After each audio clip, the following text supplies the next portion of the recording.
गायत्री विद्या मंदिर के YouTube platform पे आपका बहुत बहुत स्वागत। आज हम भाग 4 पढ़ने वाले हैं और भाग 4 में पार्ट्स ऑफ स्पीच में जैसे कि अभी तक हमने नाउन पढ़ा, प्रोनाउन पढ़ा, तो आज हम वर्ब को पढ़ने का प्रयास करेंगे। वास्तव में जानने का प्रयास करेंगे कि वर्ब क्या है, वर्ब के यूजेज क्या क्या हैं, उपयोग क्या हैं और वर्ब का वास्तविक मतलब क्या है, कितने प्रकार के हैं, क्या क्या उपयोग हैं। वैसे तो वर्ब अनंत है और अनंत हमको पढ़ना नहीं है। वर्ब है क्रिया। क्रिया किसे कहते हैं? वर्ब को non finite, finite, model auxiliary अलग अलग ढंग से बांटा गया, लेकिन आज हम आपको वर्ब में बताएंगे कि वर्ब को दो प्रकार लेके चलेंगे। एक को हम आपको बताएंगे हेल्पिंग वर्ब। क्या बताएंगे?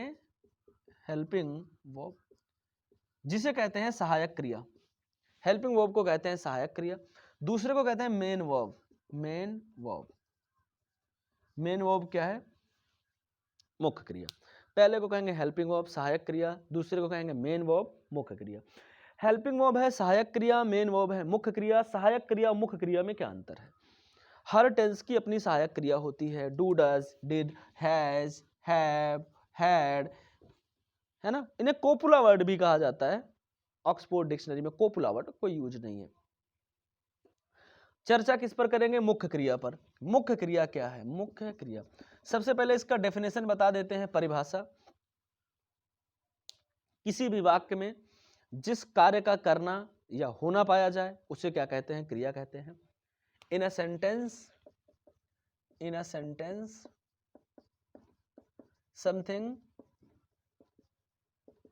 समथिंग दैट इज हैपनिंग, ऐसी चीजें जो घटित हो रही है किसी वाक्य में ना, ऐसी चीजें जो घटित हो रही हैं। In a sentence something that is happening, किसी सेंटेंस में, वाक्य में जो कुछ भी घटित हो रहा है उसे क्या कहते हैं? वर्ब या मेन वर्ब कहते हैं। देखिए मेरी बात को सुनिए, मेन वर्ब क्या है? जैसे नाचना, खेलना, कूदना, हंसना, रोना, ये क्या है? मेन वर्ब है। मोहन स्कूटर चला रहा है, अब इसमें मेन वर्ब क्या हो गया? चलाना, है ना। ड्राइव, चलाना क्या हो गया आपका? मेन वर्ब हो गया।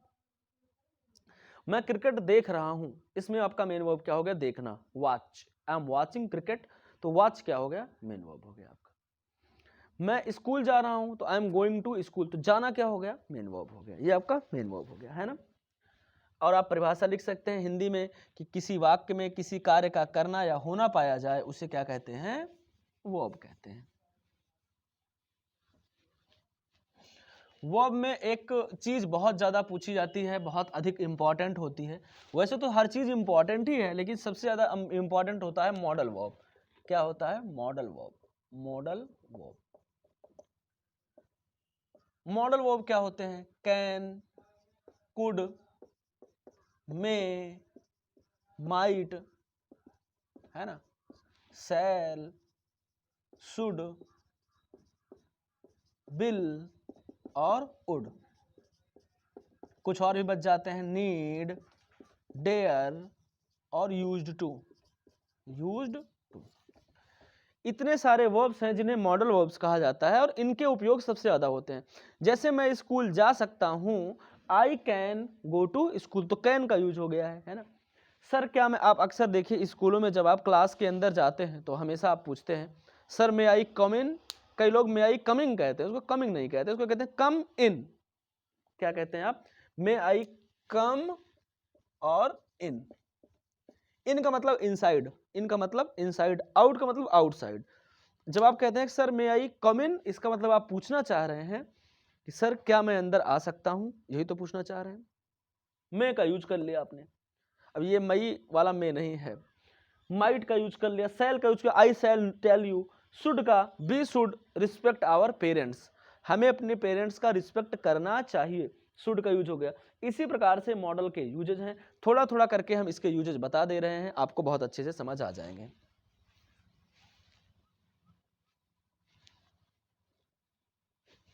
देख लेते हैं कैन का यूज कहां होगा और कुड का यूज कहां होगा। देखिए कैन जो है इसी का पास्ट है कुड, यानी प्रेजेंट में, वर्तमान में कैन लगेगा, पास्ट में लगेगा कुड। कैसे बनता है? Subject plus modal verb, modal verb plus verb बस, और प्लस ऑब्जेक्ट। कोई भी मॉडल वर्ब हो, शैल हो, शुड हो, मे हो, माइट हो, कैन हो, कुड, कुछ भी हो, पहले सब्जेक्ट लिख लो जिसके बारे में बात करा जाए, फिर मॉडल वर्ब लगा लो, फिर मेन वर्ब लिख दो और लास्ट में ऑब्जेक्ट। और हाँ, मेन वर्ब में कोई फर्स्ट फॉर्म, कोई टू, ये सब नहीं जुड़ेगा। मेन वर्ब पहली फॉर्म में जैसे का तैसा है वैसे का वैसा लिखा जाएगा। क्लियर बात है। अब मैं कैन का यूज बता देता हूं, कैसे कैन का यूज करना है। कैन का यूज होता है क्या बताने के लिए? क्षमता, है ना, कैपेसिटी। कैपेसिटी मतलब मैं कर सकता हूं, योग्यता, योग्यता, एबिलिटी, मैं कर सकता हूं, मेरी क्षमता है, क्या है? मेरी शक्ति, पावर। ये बताना है। जब भी आपको अपनी क्षमता बतानी है, अपनी योग्यता बतानी है, अपनी शक्ति बतानी है, तो आप किसका यूज करेंगे? कैन का। कैसे करेंगे वो मैं बता रहा हूं, इसको लिखते चलिए। कैसे बताएंगे आप? देखिए, सबसे पहले आप लिखेंगे मैं, जैसे आपको बताना है मैं पानी पी सकता हूं, सबसे पहले मैं, अपने लिए क्या लगाते हैं आप? आई। अब कर सकता हूं, क्षमता बता रहा है तो क्या लगाओगे? कैन। फिर ड्रिंक माने पीना, और क्या? वाटर। आई कैन ड्रिंक, आपने कैन का यूज करते हुए बना लिया कि मैं पानी पी सकता हूं, मैं सकता, आई कैन ड्रिंक वाटर, मतलब मैं पानी पी सकता हूं, मुझे मेरी क्षमता है कि मैं पानी पी सकता हूं। क्लियर बात है। और एक उदाहरण दे देता हूं, मैं यूएसए, अमेरिका नहीं जा सकता हूं, तो आई, और कैन में क्या जोड़ देना है आपको? Not. I can not go, कहां? यूएसए। यूएसए मतलब united states of America. I can not, I can't go to USA.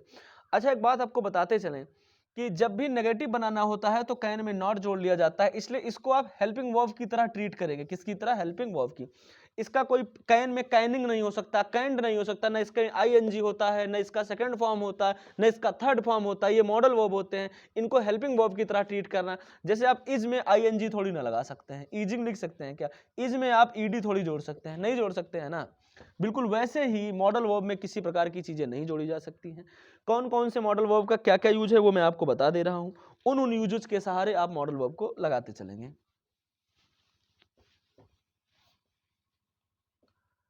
मे का यूज कब होगा? मे परमिशन के लिए। किसके लिए? परमिशन। परमिशन मतलब क्या होता है? आज्ञा, आज्ञा मांगनी है ना। और विश के लिए, जब भी कोई इच्छा बतानी है आपको, कोई इच्छा प्रकट करनी है अपनी भविष्य की कि मुझे ये चीज मिल जाए, मुझे ये हो जाए, तो आप किसका यूज करेंगे? मे का यूज करेंगे। जैसे अपनी क्षमता, अपनी कैपेसिटी बताने के लिए आपने कैन लगाया था, वैसे जब आपको ना आज्ञा देनी हो किसी को, जैसे आप पूछते हैं अक्सर स्कूल में आके, सर मे आई कम इन, आज्ञा ही तो मांगते हैं कि सर क्या मैं अंदर आ सकता हूं, तो आज्ञा के लिए आप क्या यूज करते हैं? मे का उपयोग करते हैं। किसका उपयोग करते हैं? मे का। जैसे अभी आपने जाना कि कैन का उपयोग किसके लिए करते हैं? क्षमता बताने के लिए, और कुड उसका होता है पास्ट। वैसे मे का यूज वर्तमान में करते हैं तो इसका पास्ट क्या होता है? माइट, उसे माइट कहते हैं। क्लियर बात है। माइट, इसकी जैसे ये संभावना भी बताता है, ये क्या बताता है? संभावना, संभावना जिसे पॉसिबिलिटी कहा जाता है, और ये कम संभावना बताता है, कम संभावना। आपने कहा कि सर पानी बरस सकता है, इट में रेन, पानी की वर्षा हो सकती है, तो इसकी पूर्ण संभावना मेघ में हो गई। लेकिन अगर कम संभावना है तो इट माइट रेन, मतलब पानी बरस सकता है लेकिन ऐसी संभावना नहीं है। तो मे और माइट में यूजेज क्या है ये आपने समझ लिया होगा। अब आप थोड़े बहुत और जान लीजिए मॉडल वर्ब्स। एक इसमें बहुत ज्यादा जो यूजेज में है वो है शुड। क्या है? कई लोग इसको शुड पढ़ लेते हैं, यहाँ पे यल लिखा रहता है, भाई ये यल साइलेंट है, इसको शुड पढ़ते हैं। शुड का बेसिक जो मीनिंग है वो है चाहिए, ऐसा करना चाहिए, वैसा करना चाहिए। जैसे हमें सुबह उठना चाहिए, हमें ये करना चाहिए, हमें वो करना चाहिए। किसके लिए यूज होता है? एडवाइस, सलाह।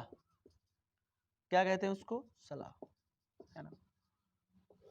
एडवाइस के लिए, जैसे तुम्हें यहां आना चाहिए, तुम्हें यहां आना चाहिए। कैसे ट्रांसलेट करेंगे? तुम्हें माने यू, अब तुरंत लगा लेंगे क्या? चाहिए, सलाह है ना, तो शुड कम हियर, यदि तुम्हें यहां आना चाहिए। यूज टू मैं ऐसे किया करता हूँ, मैं वैसे किया करता हूँ, मैं सुबह उठा करता था। I use to get up early in the morning, है ना, तो यूज टू लगा लिया। यहाँ से आप समझ गए कि किस किस मॉडल का क्या क्या यूज है। कैन का उपयोग है सकना, कुड सकता था। मे का उपयोग है परमिशन की, सर क्या मैं ऐसा कर सकता हूँ, वैसा कर सकता हूँ। माइट कहाँ लगता था, उसके पास्ट में। आज वर्ब में इतना ही पर्याप्त है। वर्ब के लिए कितना देर हो गया है, लगभग वर्ब के लिए इतना पर्याप्त है। अगली क्लास में हम एडवर्ब या एडजेक्टिव में अंतर और डिफरेंस जानने का प्रयास करेंगे, ठीक है। तो आप इसको नोट करें, रिवाइज करें। ये भाग 4 था, तथा भाग 5 में हम आपको बताएंगे एडजेक्टिव और एडवर्ब क्या क्या है, ठीक है। बहुत बहुत धन्यवाद।